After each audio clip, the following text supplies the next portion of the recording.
vous souhaiter Chodesh Tov ou Mevorach, un bon mois de Hadar. Hadar vient d'un mot babylonien. Vous saviez ça? Et la racine étymologique, la signification de Hadar, c'est Hachem Dar. Il réside. Il réside parmi nous.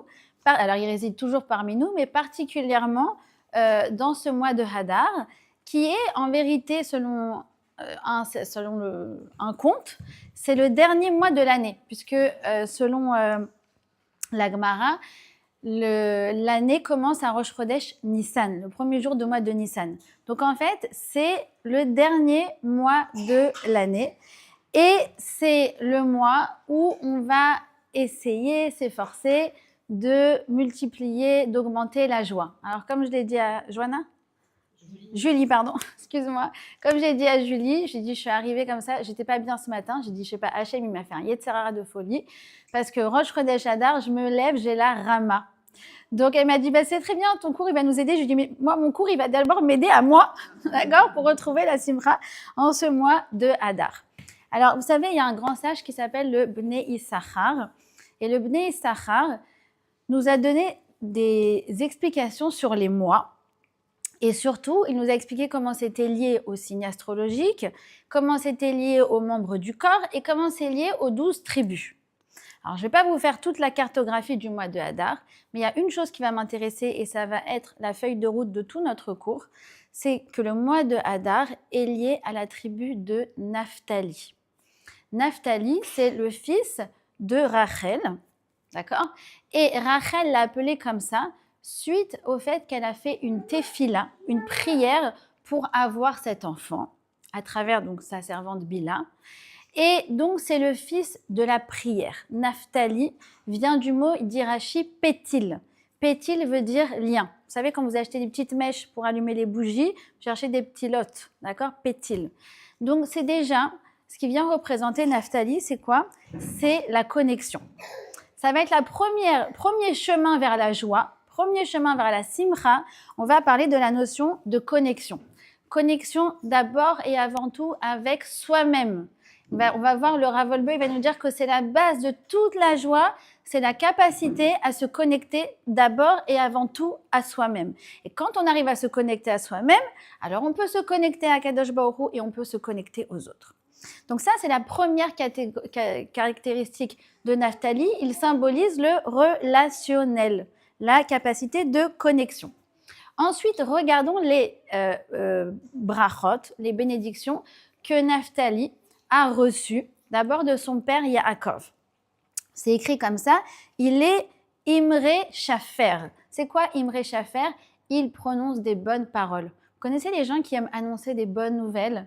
Les gens qui aiment faire des compliments, qui ont toujours un mot positif? C'est qui? C'est Naphtali. On dit que sa parole, elle a sauvé des vies. Pourquoi? Parce qu'en l'occurrence, c'est lui qui a été prévenir Yehuda que Yosef était dans le puits. Et donc, c'est grâce à la parole de Naphtali que Yosef a été sauvé. De plus, la tribu de Naphtali, elle est connue pour être engagée dans l'armée. Nos sages nous expliquent que lorsque on était en guerre contre Sisera, vous savez, Sisera, c'était le chef des Cananéens, eh bien, la Déborah a mobilisé des armées. Qui est venu en premier? Tzav Shmoné. Qui est venu, qui s'est mobilisé? C'est la tribu de Naphtali. Pourquoi? Parce que Naphtali, c'est celui qui est prêt à donner sa vie, donner son corps pour sauver le clan d'Israël. Et bien sûr que vous imaginez que c'est bien en lien avec l'héroïne du mois de Hadar, que j'appelle Esther, qui est prête aussi à donner sa vie pour sauver le clan d'Israël. D'accord? Donc c'est celui qui sauve la vie avec sa parole, c'est celui qui est tellement engagé qu'il est prêt à sauver sa vie avec son corps. D'accord? Donc Naphtali, il symbolise une deuxième chose, c'est quoi? C'est le don. Donc on a la connexion, le don, c'est le deuxième chemin vers la joie. D'accord? Ensuite, qu'est-ce qui symbolise Naphtali? Eh bien, Yaakov dit c'est une biche qui s'élance. C'est-à-dire que Naphtali, c'est le bout en train. Celui qui bouge, il va d'un bout à l'autre, d'un bout à l'autre. Il est tout le temps dans quoi? Dans l'action. Ça veut dire que non seulement il annonçait les bonnes nouvelles, mais il accourait pour annoncer les bonnes nouvelles.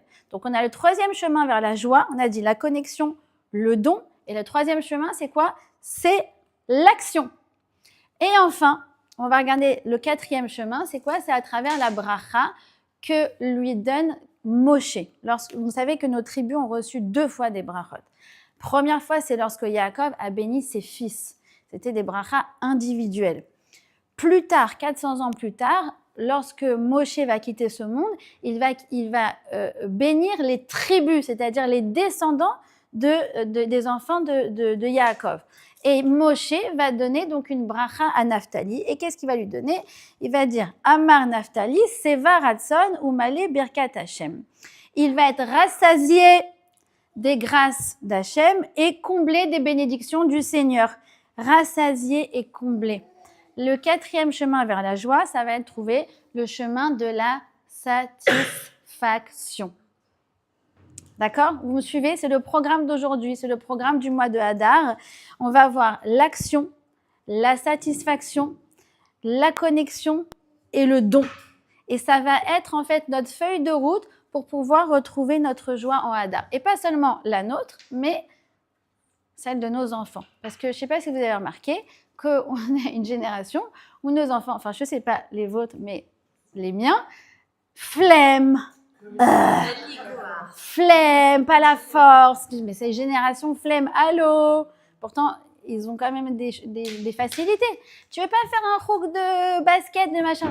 Flemme. Trop. On sait pas, on va pas les juger. D'accord? On dit que si on était dans leur génération, on ne sait pas comment on s'en sortirait. En tout cas, flemme, premier fléau. Deuxième fléau, insatisfaction. C'était bien la journée aujourd'hui. Ouais, l'eau machou. C'est pas trop ça. Allô, je me suis saignée, je les ai amenés au Luna Park, j'ai payé je sais pas combien. Allô, l'eau machou, tu veux que je te montre c'est quoi l'eau machou? Troisièmement, la comparaison. Ouais, mais mon copain, ouais, mais eux, ils sont partis là-bas, ouais, mais ma copine. Et quatrième, la surconsommation. Ce besoin de surconsommer. Moi, je vois ça aussi chez mes enfants. Pourquoi elle me ramène un 15e pull là? Pourquoi? En plus, j'ai l'impression qu'elle me ramène toujours le même, le sweat à capuche noire. Mais t'en avais pas déjà 15 dans ton armoire? Oui, mais celui-là. Ok, on va essayer un petit peu de décoder. Et comme je vous ai dit, le mois de Hadar, il va nous aider à résoudre ce paradoxe. Et surtout, on va voir qu'on rentre toujours dans le mois de Hadar avec la paracha de Teruma. D'accord? Et donc, même dans la paracha, on va trouver également des indices pour nous aider à retrouver la joie. Bon, moi, je m'en vais là. Alors, on va retrouver des indices pour retrouver la joie. Voilà. Alors, Boker Tov, vous êtes comme moi, je crois que vous êtes réveillés avec la ramasse ce matin, comment ça se passe? Il fait gris, c'est vrai. Mais on ne doit pas, notre Simcha ne doit pas dépendre de la météo. Tu le sais bien, d'accord? Et de rien d'autre. À Paris, c'était difficile. Alors, je vous propose qu'on commence. Avec le premier volet. Donc, vous avez suivi, il y a 4 volets? Oui. Le premier qui va nous intéresser, c'est celui de l'action être actif. Comme je l'ai dit, Naphtali, il s'appelle Ayala. Ayala, c'est une biche. Elle va très, très, très, très vite, la biche. Alors, pourquoi il y a cette importance d'être actif, d'être pa'il, d'être dans le zèle, dans une certaine forme de zèle, pour pouvoir provoquer en nous la joie. Alors, en fait, le Rav Chaim Vital nous explique que quoi? Que la hatzvut, qui est le contraire de la joie. La hatzvut, c'est quoi? C'est la tristesse. Dans son étymologie, elle ressemble au mot atzlut. Atzlut, c'est quoi? C'est la paresse. Maintenant, vous savez très bien qu'en hébreu, quand il y a une ressemblance étymologique, ça veut dire qu'il y a une ressemblance sémantique, ça veut dire qu'il y a le même sens. Alors en fait, c'est très simple. Ce qui nous amène la tristesse dans notre vie, c'est l'inertie. J'attends rien de cette journée. Qu'est-ce que tu vas faire aujourd'hui? Je sais pas. Quels sont tes objectifs? Me saoule pas, me prends pas la tête, j'en ai pas. C'est plutôt ça, me prends pas la tête là avec tes objectifs. Alors que quand on est en mode j'attaque ma journée, j'ai des attentes à propos de cette journée, je me mets en mouvement par rapport à ce projet, ce mois-ci, cette journée, cette nouvelle année, parce qu'on est, comme je vous ai dit, en Hadar, en fait, à la veille entre guillemets, d'une nouvelle année, d'accord? Alors, en fait, nous, juifs, nous expliquons que quoi? Que ce qui est plus important dans la vie, c'est pas l'objectif, ah, j'ai réussi à, mais c'est le cheminement vers l'objectif. C'est ça qui nous remplit. Quand tu veux te donner un challenge, par exemple en maths, un enfant dit, regarde, tu lui dis, écoute, il faut absolument que pour que tu passes, que tu aies un bon livret, le prof, il a dit, tu dois avoir 80 sur 100 de moyenne. En malasot, il va falloir qu'on arrive à ce 80. Et le gosse, il est à 16 sur 100. D'accord? Comment on va faire? Eh bien, on va bosser, on va s'y mettre, on va se faire un programme de travail, on va progresser. Au milieu, il y aura des chutes. D'accord? C'est pas grave. À la fin, on va y arriver, oui ou non, j'en sais rien. On espère que oui, bien sûr. Mais qu'est-ce qui lui aura procuré le plus de satisfaction? Tout le cheminement pour arriver jusqu'au 80. Le 80 lui-même sera en fait le fruit de ses efforts qu'il aura fait. Et tout le but d'un juif, c'est de se satisfaire, non pas du résultat, mais de ses efforts. D'accord?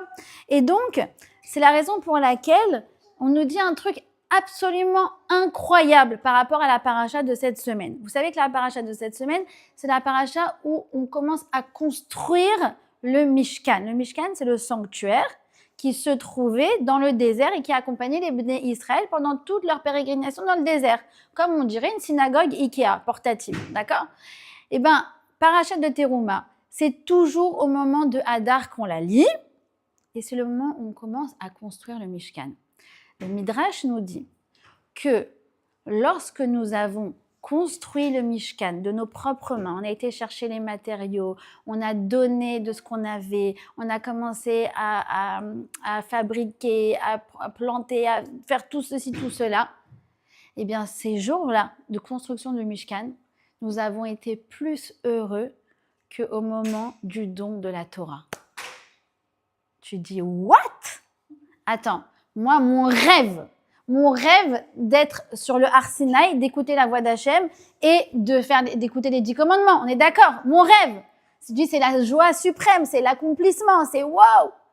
Eh bien, nos sages nous disent que le moment où on a été tout simplement, et on a fabriqué des pierres et qu'on a rafistolé, qu'on a fait ceci, qu'on a fait cela, et qu'on a construit des tentures, à ce moment-là, on était plus heureux que le don de la Torah. Pourquoi? Parce que exactement, le don de la Torah, d'abord, on était passif. C'est vrai, Hachem s'est révélé à nous, mais on était dans une forme passive. Tandis que lorsqu'on a construit le Mishkan, lorsqu'on construit un projet, eh ben en fait, on est dans une forme active. On se donne, on se dépasse, on se bouge, on se surpasse. Et l'homme, l'individu, a besoin de ça. C'est écrit comme ça dans nos écritures. C'est écrit la Amal à Adam Yulad. C'est écrit comme ça dans Job. Qu'on est né pour le labeur, pour les efforts. Et il y en a qui disent « Oh, mais c'est quoi cette punition ?» Le Rav Jacobson explique, il dit « Mais allô, c'est pas du tout une punition. » C'est écrit qu'on est né pour le labeur. Ça veut dire quoi? Ça veut dire que c'est pas juste un défect, juste un défaut qu'il y a dans la vie. Oh, bah tu vois, dans la vie, il faut devoir faire des efforts. C'est comme ça, ma petite. Eh ouais, c'est comme ça. On n'a rien sans rien. Non, c'est pas du tout ça ce qui veut dire le pasouk. Le pasouk, il veut dire qu'en fait, c'est un besoin fondamental du nefesh de l'homme d'être actif. La Amal à Adam Yulad, l'homme est né pour le labeur. Nos sages nous disent Amal, qui veut dire labeur, c'est les mêmes lettres que Me'al. Me'al veut dire se surpasser. On a besoin de se dépasser, on a besoin de se surpasser. Maintenant, mettons ça en perspective avec la société dans laquelle on évolue, qui prône, plébiscite le non-effort, et tu te dis, on n'a pas la même vision des choses. Pas du tout la même vision des choses.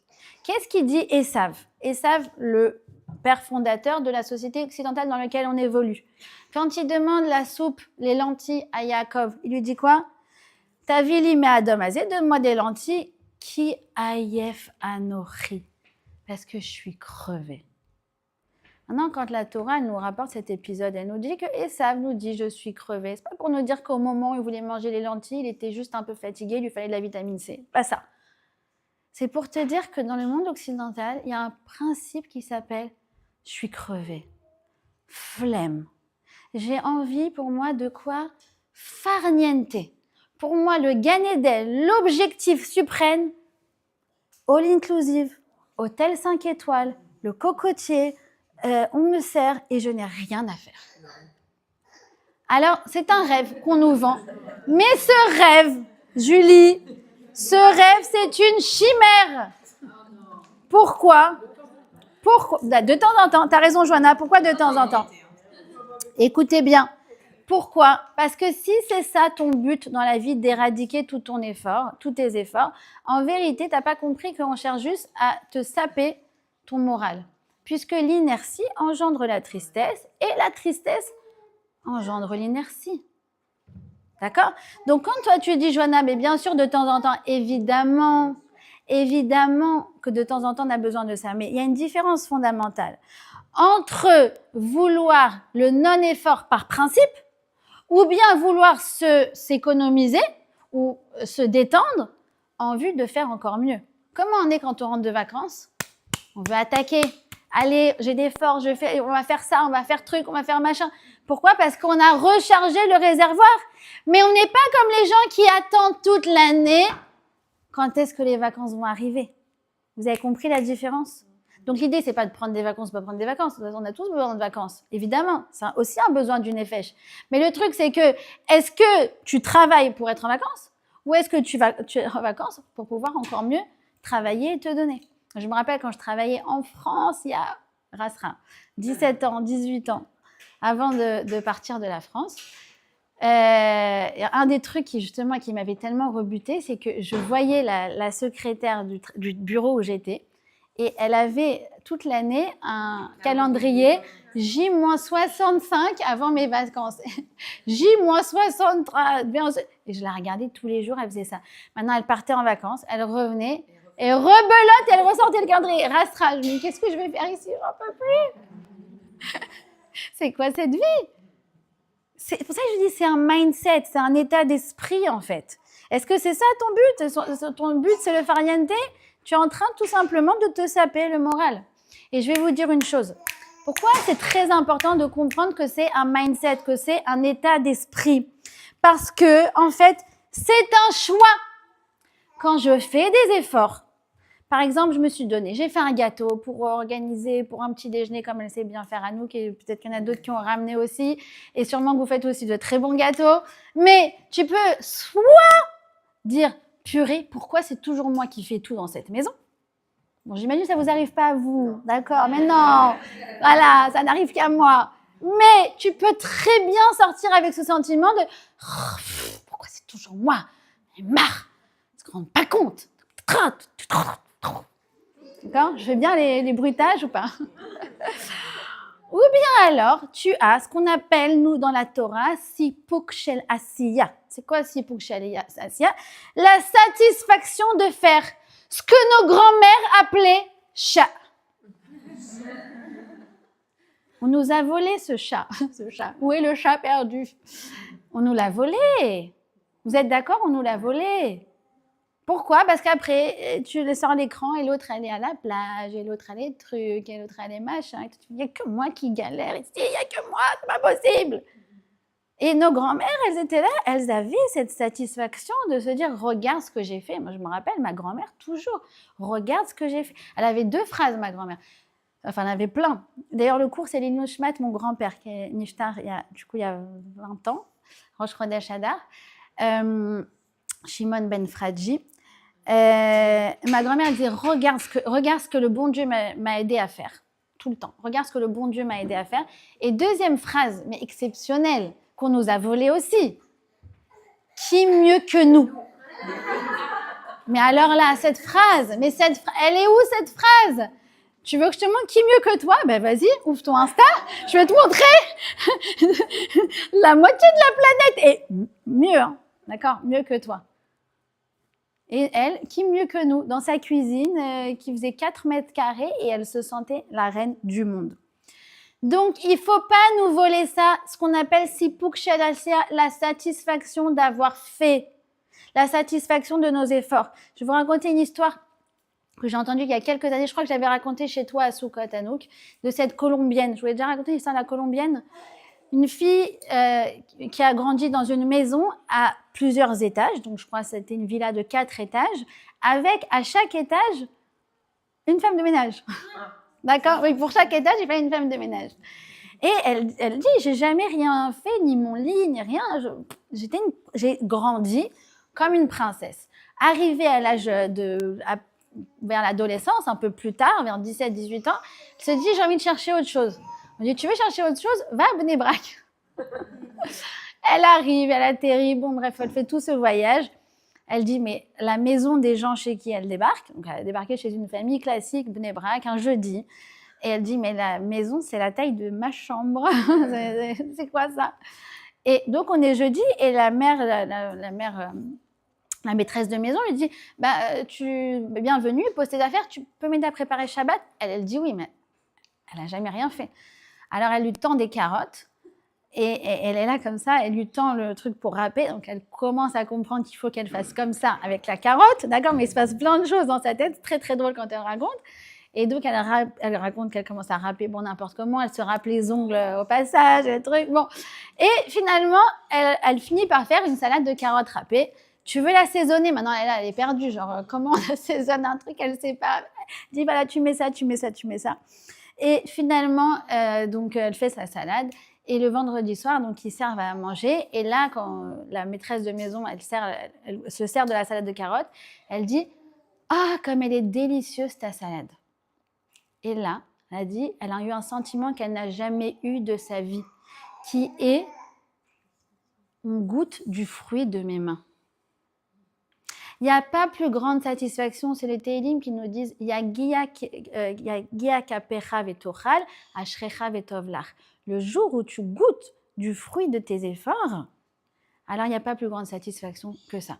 Souvenez-vous que la vraie joie, la vraie simcha découle du fruit de nos efforts et de non pas de la recherche du confort. Première phrase à accrocher sur le frigo. D'accord?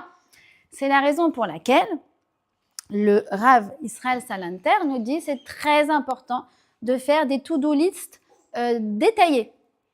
Je vais faire ça et ça et ça et ça, de faire des tout petits objectifs, pas demain je cours le marathon. Tu vas te recoucher, allô, ça marche pas. Mais je me prévois cette semaine d'être capable de courir 1 kilomètre sans m'arrêter, 2 kilomètres.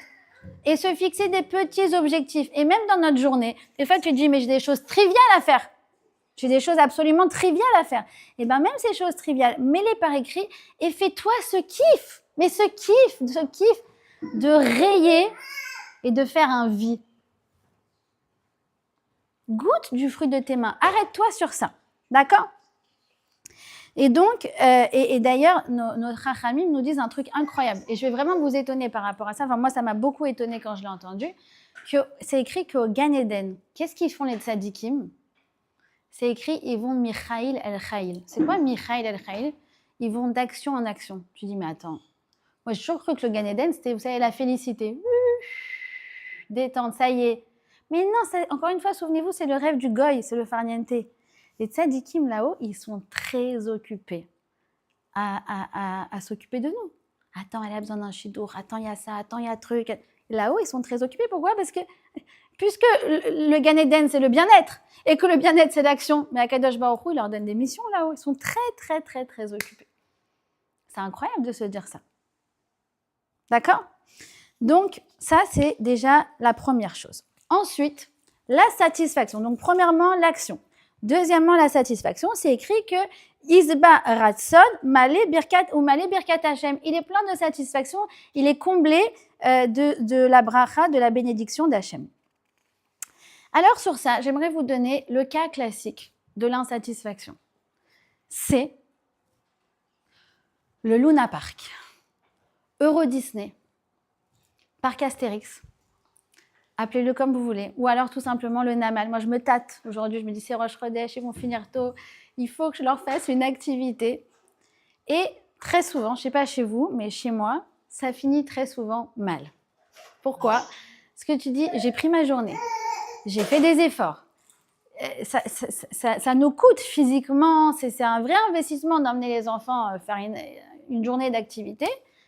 Et souvent, ce que je récolte, c'est de l'ingratitude parsemée de grognements et de comment on dit, de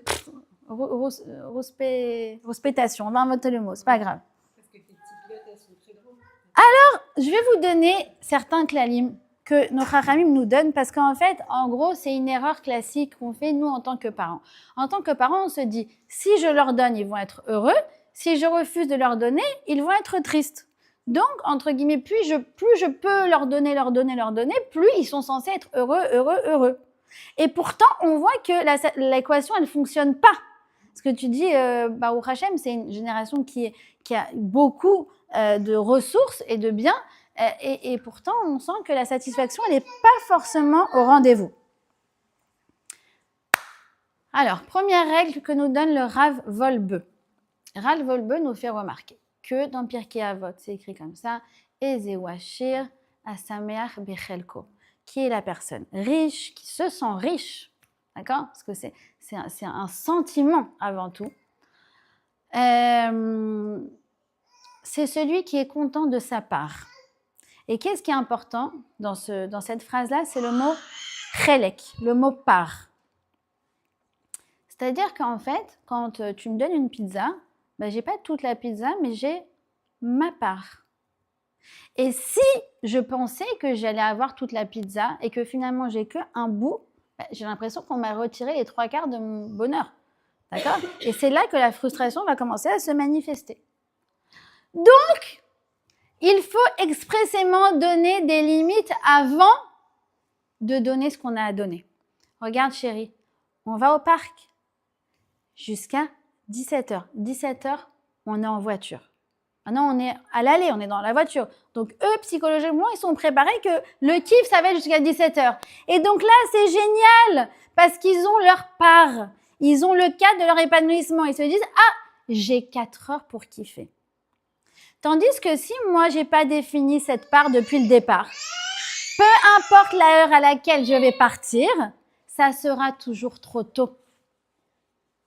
On y va. Oh non, on n'a pas fait ça. Allô, on y va. Vous connaissez ? Non, vous ne connaissez pas. Toujours pas.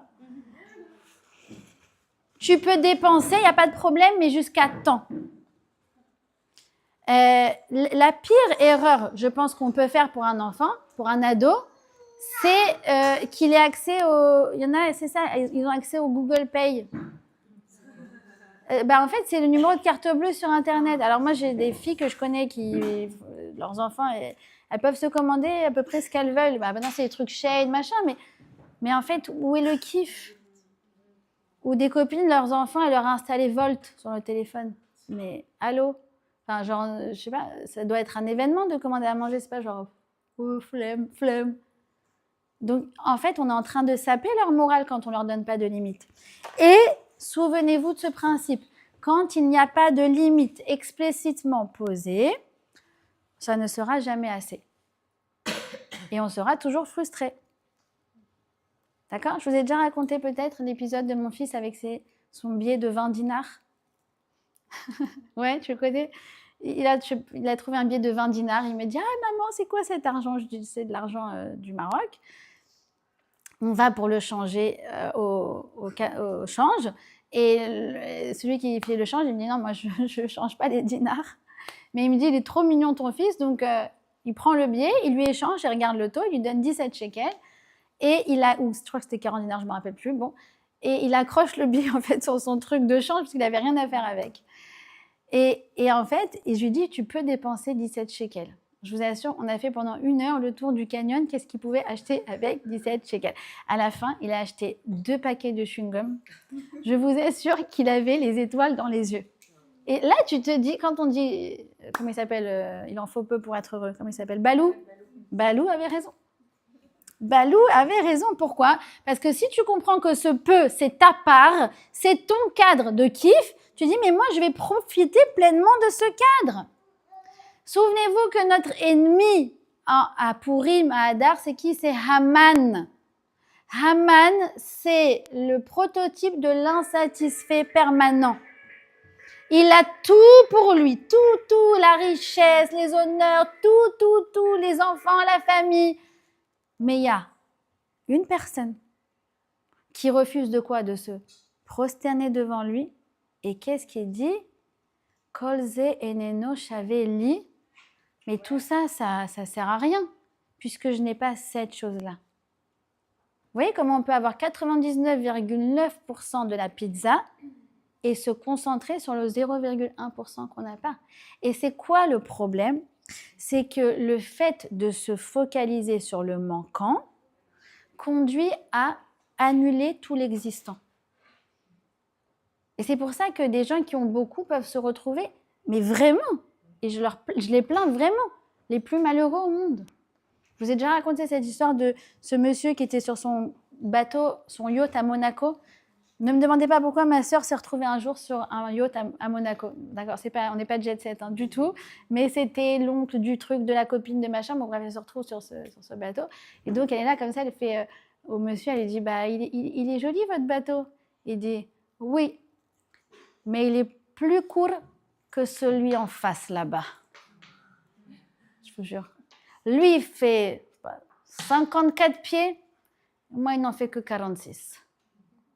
Réponse.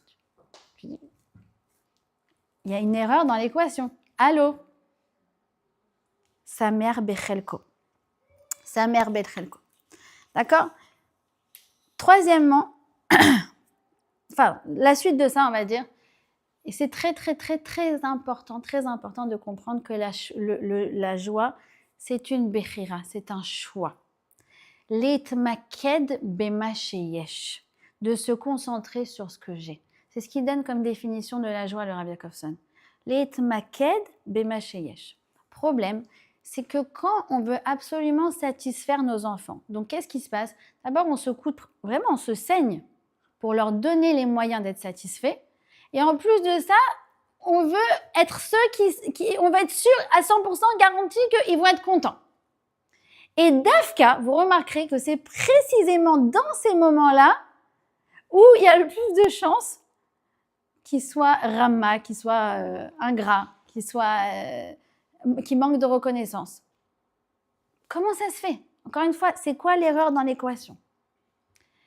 Alors, ça, c'est ce qu'il explique le Rabbi Jacobson, c'est absolument incroyable. Et moi, ça m'a résolu plein de problèmes de Luna Park. Enfin, c'est pas que je les amène tous les jours au Luna Park, mais à chaque fois, je me disais, ça me décourageait, en fait, de les amener faire des choses. Je me suis dit, mais j'ai l'impression qu'à chaque fois, je vais me punir, en fait.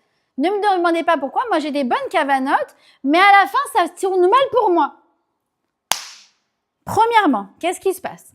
Quand on veut absolument les satisfaire, alors c'est bien le truc, alors c'est bon le sandwich, alors c'est sympa d'être ici, alors il était bien le clown, alors en fait, on les empêche de kiffer. Pourquoi? Parce que c'est comme si on avait l'obligation de les satisfaire. Et donc en fait, on ne fait que payer quelque chose qui était convenu d'avance, qui est « je suis là, moi parent, pour te faire kiffer ». Comme si on avait signé un contrat comme ça. Maintenant, si c'est convenu d'avance, en fait, c'est comme si je payais quelqu'un.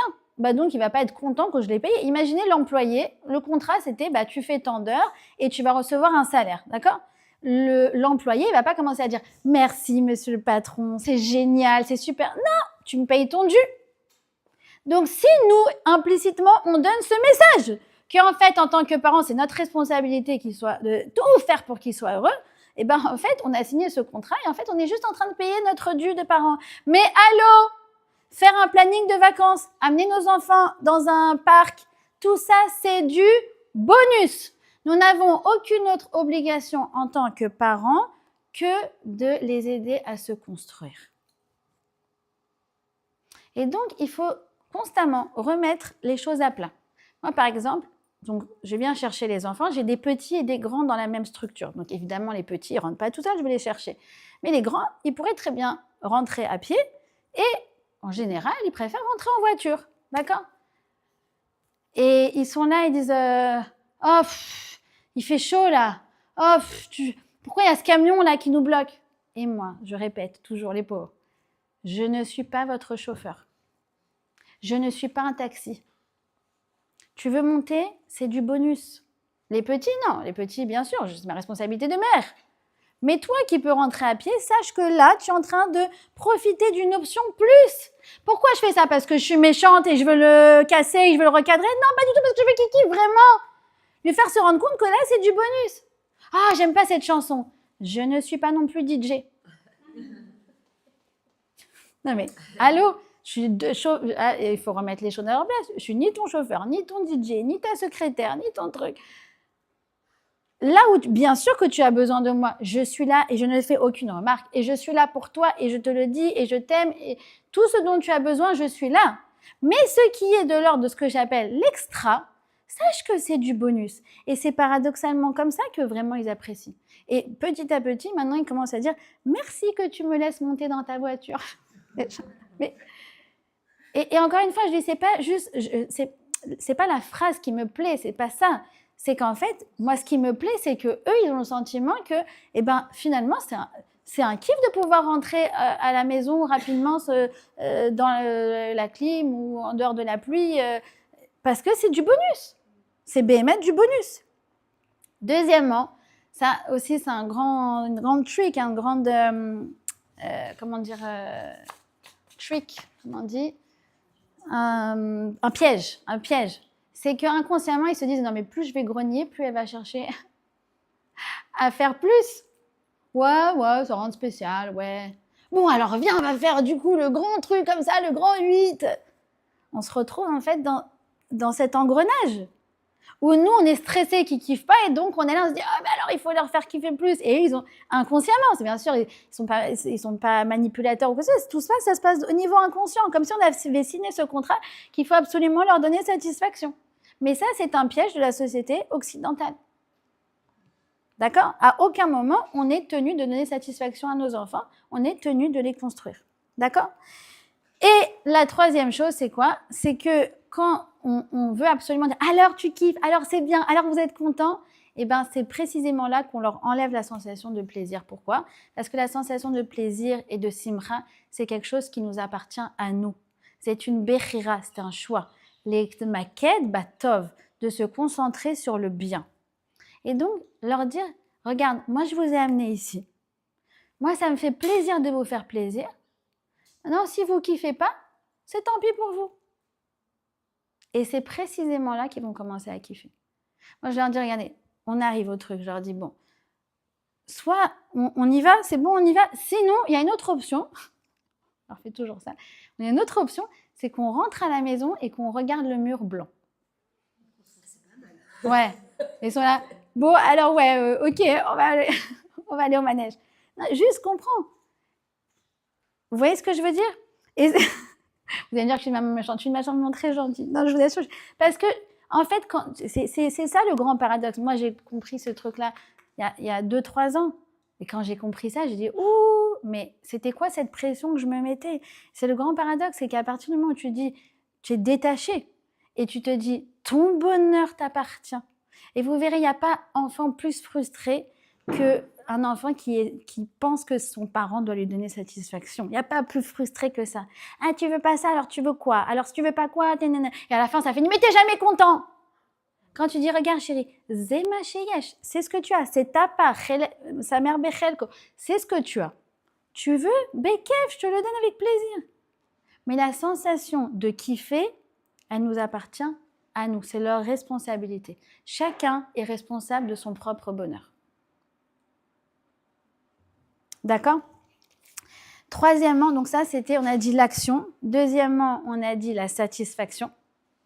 La satisfaction, comme je vous dis, c'est une bechira, c'est un choix. Ça se passe dans la tête. Liot besimcha, être dans la joie, c'est les mêmes lettres que marshava, que la pensée. Ça se passe avant tout là. à ce niveau-là. Troisièmement, la connexion. C'est celui, comme je dis, Naphtali Pétil. Et donc, premièrement, d'ailleurs, c'est les mêmes lettres aussi que Téphiline. Pétil, Naphtali, Téphiline, c'est les mêmes lettres. Pourquoi? Parce que les téphilines, c'est ce qui fait la connexion entre le cœur, le bras et la tête. La première chose qui nous apprend Naphtali, c'est faire la connexion avec le corps. Combien de fois j'entends et combien de fois je suis aussi tombée dans ce piège de ces femmes qui s'oublient? Il y a des coachs parmi vous? Ouais, t'es coach. T'es d'accord? De ces femmes qui s'oublient. Qui s'oublient, vraiment. Et moi, je leur donne, je ne sais pas si tu es d'accord en tant que coach, tu valides ce que je leur dis parfois. Je leur dis, je veux que une fois par jour, no matter what, tu t'occupes de toi. Quoi? Mais oui? Tu laisses tout le monde, tu vas prendre un bain, tu sors, tu te fais un soin, tu t'occupes de toi. Tu viens à un cours. Les cours, c'est bien, mais le corps, il a besoin qu'on s'occupe. Et je ne sais pas si tu es d'accord avec moi, que moi, ce que je leur dis, et c'est ce que je ressens, que quand une femme, elle s'occupe béhémeth de son corps physiquement, au niveau tactile, elle fait une vraie connexion entre le neshama et le corps. Et encore une fois, c'est une nouvelle définition qui nous donne le Rav Wolbe. Il nous dit que la vraie simcha, elle découle avant tout de ce qu'il appelle donc l'union des contraires. Et il n'y a pas plus grande union des contraires que la connexion entre la neshama et le corps. Et quelqu'un qui est en hatzvout, quelqu'un qui est triste, très souvent, c'est quelqu'un qui se sent divisé, qui se sent pas aligné avec lui-même, qui se culpabilise pour un oui ou pour un non, qui n'est pas shalem, qui n'est pas entier avec lui-même. Et la première chose à se dire, c'est Ani Tova. Je suis une bonne personne. Le Baal HaTanya dit très souvent, qu'est-ce qui se passe quand on fait la prière, la tefila, Naphtali tefila. Il dit, je ne sais pas vous, mais en tout cas, heureusement que le Baal HaTanya, il le dit, que 98% du temps de la prière, on était en train de penser à autre chose. D'accord? Et là, tu dis, waouh, quand c'est le Baal HaTanya qui dit ça, tu dis, je ne suis pas la seule. Je ne suis pas la seule. Et il dit souvent, qu'est-ce qu'on ressort? On ressort de cette tefila avec ce qu'on appelle le sentiment de achmatza. C'est quoi achmatza? Achmatza, c'est amertume, le contraire de sipouk. Souvenez, on peut faire la même chose. On a fait un gâteau, on sort avec du sipouk. Ouais, génial, j'ai sipouk chez la SIA, j'ai fait quelque chose. Ou achmatza, pourquoi c'est toujours moi qui fais toujours tout? D'accord. Et bien, quand tu fais ta tefila, tu peux sortir aussi avec la même chose, soit sipouk, soit achmatza. Achmatza, de quoi dire? J'ai pensé à ma to-do list, j'ai pensé à ce que je dois faire, aux boulettes de Shabbat, aux cadeaux que je dois acheter au fils de ma copine pour sa coupe de cheveux. Genre, j'ai fait toute ma to-do list pendant que je faisais c'était une to-do list dans ma tête. Alors, le Baal HaTanya, il dit c'est le signe de ta grandeur. Pourquoi? Parce que le Yetzer Hara, il est là. Et il veut pas que tu pries. Pourquoi? Parce qu'il sait que ta tefila, elle a une grande valeur. Donc, dis-toi que tu es comme un athlète qui est sur le stade et qui est là et qui doit jouer, qui doit gagner, qui doit convaincre. Mais pourquoi? Parce que toi, tu es la star, en fait. Celui qui n'est pas une star, le Yetzer Hara, il le laisse tranquille. Moi, j'ai expliqué ça à mon fils une fois parce qu'il m'a dit, maman, il me parle d'un enfant dans la classe, il me dit, j'en peux plus. Il n'a pas de Yetzer Hara, cet enfant. Ouais. Il me dit, il n'a pas de Yetzer Hara, il fait tout bien. Vous savez, by the book, ce qui est comme il faut. Il me dit, moi, j'en peux plus. Et j'ai dit, c'est le signe de ta grandeur, mon fils. Le Yetzer Hara, il ne te laisse pas tranquille parce qu'il sait que chez toi, il y a de la grandeur qui va sortir. Et c'est pour ça qu'il s'occupe de toi. Et vous voyez comment on peut sortir d'une même expérience où on sort, on est désaligné avec nous-mêmes. Ah ouais, j'ai pas fait ça bien, j'ai pas fait de truc, j'ai fait nanana. Où tu sors et tu dis, waouh, j'ai réussi à me concentrer. Le Yetzer Hara, il était là, mais c'est le signe qu'il y a quelque chose de grand qui sort de ça. D'accord? Donc, il faut se dire, quand il y a du challenge, c'est une grande ma'ala. D'accord? Évidemment que la connexion avec le corps, c'est pas seulement d'être, s'occuper de soi, d'être aussi ce qu'on appelle en mindfulness. Mindfulness, c'est se dire, je mange mon gâteau. Combien de fois, je ne sais pas si ça vous arrive, mais ça m'arrive, je suis là comme ça et je fais, purée, mais qui a bu mon café? C'est moi. Et comme je l'ai bu en faisant le ménage, le truc, le machin, allô, on s'arrête, on boit son café. C'est très important ce qu'il dit le Rav Wolbe. On peut le décliner en plein de choses, mais cette connexion avec le corps, on l'oublie. On l'oublie véritablement. Et évidemment, ce qu'il dit le Rav Wolbe, il dit que la connexion avec le corps par excellence, c'est ce qu'il appelle Simcha Shel Mitzvah. D'utiliser le corps pour faire nos mitzvot. Il dit que, vous savez que, on pense souvent que le plus grand jour de l'année, c'est Kippour. Or, Kippour, il s'appelle comment? Il s'appelle Yom HaKippourim. Yom HaKippourim, c'est un jour qui ressemble à Purim. C'est-à-dire que à côté de Purim, entre guillemets, Kippour, il faut aller se cacher, si on peut dire ça comme ça. La référence de l'année pour nous, en tant que juifs, c'est pas Yom Kippour. Pourtant, tu dis, mais attends, on est comme des anges à la synagogue, on prie avec ferveur, on mange pas, on dit pas de la shonara, Parfois, on parle pas du tout. Il y en a qui ne parlent pas le jour de Yom Kippour. Purim, c'est la fête. C'est le michté, c'est ton enfant qui est là pendant que toi tu fais le michté, il a pris ton rouge à lèvres et il t'a fait comme ça sur ton miroir et tu te dis comment je vais réussir à enlever ça. Ça passe, ça rentre, ça sort, ça amène des cadeaux, c'est dans tous les sens. Va à la sina, va apporter ça à la voisine que tu n'aimes pas mais tu dis il faut absolument qu'elle, je lui apporte un mishloach manot. Ça va dans tous les sens à Purim, ça va dans tous les sens. Pourquoi? Parce que justement, la référence pour nous, en tant que juifs, c'est d'être dans l'action, d'utiliser tous les membres du corps pour leur donner du sens et pour les associer avec Akadosh Baruch Hu dans le grand projet divin. D'accord? Souvenez-vous, je vous le dis toujours, tu prends ton petit déjeuner, ça s'appelle mitzvah. Ça s'appelle mitzvah de Pas Shacharit. Tu dis, mais je sais pas, j'ai juste pris un pain au chocolat. Allô? Tu dis, mais non. Tu viens de faire une mitzvah. Tu payes tes factures. Tu dis, mais tout le monde paye ses factures. Ah, mais nous, en tant que juifs, ça s'appelle, ça a un nom. Vasitem hatov vayachar bene Hashem. Tu es quelqu'un de droit. Tu es dans la rue. C'est un nouveau truc que moi, je me fais maintenant. Moi, je suis une grosse klaxonneuse à la base. Je sais, c'est pas bien. Je travaille sur moi pour pas klaxonner. Maintenant, je fais des appels de phare. Les Israéliens ne comprennent pas les appels de phare. Mais c'est pas grave. Je le fais même si ils comprennent pas. Et pourquoi je fais ça? Parce qu'on m'a dit, c'est Gezel Sheina. Si quelqu'un il dort et toi, tu as klaxonné, tu l'as réveillé, tu lui as volé son sommeil. Je dis, mais je ne veux pas faire ça, moi. Non, pas sur la route. Non, dans la rue, en ville. Je dis, mais moi, je ne veux pas faire ça.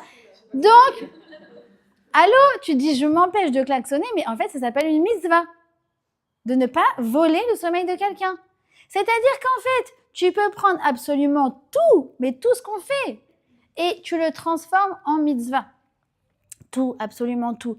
Prendre un verre avec une copine qui, tu vois qu'elle n'est pas très très bien, ça s'appelle Ve'afta l'ereacha kamocha. Comme je vous dis de prendre son petit déjeuner. Comme je vous ai dit de faire Shabbat. Faire Shabbat, tu te dis, mais attends, de toute façon, tout le monde a besoin d'un repos hebdomadaire. Mais moi, Akadosh Baruch Hu, il me l'a codifié pour que mon repos hebdomadaire, pendant 25 heures, il s'appelle mitzvah. Mitzvah, c'est du lachon tsevet, c'est être en lien avec. Je suis en lien, moi, ma neshama, avec mon corps, et ma neshama et mon corps, ils sont en lien avec le projet divin. Ça ne donne pas des forces, ça. Ça ne donne pas de la simcha de se dire, regarde, toute ma vie, elle a du sens. Et en plus de ça, non seulement Akadosh Baruch Hu, il m'a montré le sens de la vie, non seulement j'ai le mérite de suivre la volonté du Créateur, alors qu'en fait, c'est que moi qui en bénéficie, et en plus de ça, par-dessus le marché, la cerise sur le gâteau, c'est qu'il me donne une récompense pour avoir suivi sa volonté. Je dis toujours, c'est comme si le diététicien, il paye son patient pour avoir suivi son régime. Je dis, c'est à l'envers. Normalement, tu dirais, merci Hachem de tout ce que tu nous as donné pour notre bien-être. Maintenant, combien on te doit de nous avoir révélé toutes ces merveilleuses mitzvot qui contribuent à notre bien-être. Et Akadosh Baruch Hu dit, non, c'est pas vous de me payer, c'est moi qui vous paye. Et quand tu dis ça, tu dis, franchement, ça y est, Julie, moi, ça y est, elle est partie, ma Rama de Hadar, de ce matin. Quand tu te dis ça, je vous ai dit, le cours, j'ai fait pour moi. Tu te dis, mais vraiment, elle est belle, la vie. Merci Hachem. Nous, on a connu un garçon extraordinaire qui s'appelait donc Kevin Layani. Et pendant plusieurs années, près de 10 ans, Il était comme un légume. Il pouvait encore parler, mais c'est tout. Il ne pouvait pas se lever, pas marcher, évidemment, pas manger non plus. Il était alimenté par une sonde, ouais. Et mon mari il allait souvent le voir. Et un jour, il nous a dit... Je connais très bien ses parents. Ouais, enfin son papa, ouais, Richard. Ouais. Super mec. L'homme est chané. En tout cas, il nous a dit combien je rêve de manger un yaourt pour pouvoir faire la bracha dessus. Ça me donne des frissons. Ouais. Et je Il a t'assure fait tchouva un peu avant de partir. Ah non, bien il était avant, bien non, avant. déjà Ah oui. bien avant, non, bien avant. Et après, quand toi tu fais chez Akol, tu dis mais merci Hachem, merci pour ce mérite de faire des mitzvot, merci pour ce srout de faire des mitzvot. La dernière chose, comme je vous ai dit, donc Naphtali, il est dans le don, c'est celui qui est dans le don, annonciateur de bonnes nouvelles, qui est prêt à courir pour aller rendre service, jusqu'à être prêt, comme je vous ai dit, à donner son corps, donner sa vie pour le clan d'Israël, comme à l'époque de Dvorah. Et le don, c'est aussi ce qui nous remplit de simcha. Pourquoi ? Parce que on a toujours quelque chose à donner. Et quand on a quelque chose à donner, on se rend compte tout simplement de combien on est riche et ce que l'on a. Une fois, il y a un homme qui s'appelait Yehuda Barkai, je crois. Yehuda Barkan. Apparemment, c'était un acteur très connu. Je ne sais pas si quelqu'un connaît en Israël. Acteur très connu, mais il a eu un très grand revers de fortune. Et il était très endetté. Et un jour, il y a quelqu'un qui l'appelle et qui dit, voilà, j'ai trouvé votre numéro. On m'a dit que vous étiez un acteur très riche. Et moi, je suis dans le besoin, je dois marier ma fille, etc. Est-ce que vous auriez quelque chose à me donner ? Il dit, mais alors il s'est vraiment trompé d'adresse. Je n'ai rien, je suis endetté. Mais il s'est dit, s'il est venu à moi, c'est que j'ai forcément quelque chose à lui donner.